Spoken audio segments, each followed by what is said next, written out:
ఓ అవ్వ తాత, మీ పింఛను కోసం ఈ నెల మీరు ఎండలో నడుచుకుంటూ వెళ్లి తెప్పుల పడ్డానికి కారణం ఎవరో తెలుసా? అతనెవరో కాదు, నారా చంద్రబాబు నాయుడే. ఎప్పట్లాగే మీ ఊరు వాలంటీరు మీ ఇంటికొచ్చి పింఛను డబ్బులు ఇస్తే మీకు జగనన్న చేసిన మంచి గుర్తొస్తుంది కదా, అందుకని పోయిన నెల మీ ఊరు సచివాలయం వెళ్లేలా చేశాడు. అయితే మీరు సచివాలయంకి వెళ్ళి చుట్టూ చూస్తే జగనన్న చేసిన అభివృద్ధి మొత్తం కనిపిస్తుంది కదా.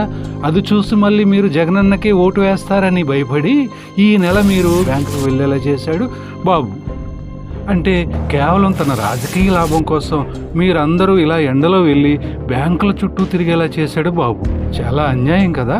ఇలాంటి వాడికి ఓటు వేస్తే మొత్తానికే పెన్షన్ ఆపేసే ప్రమాదం కూడా ఉంది.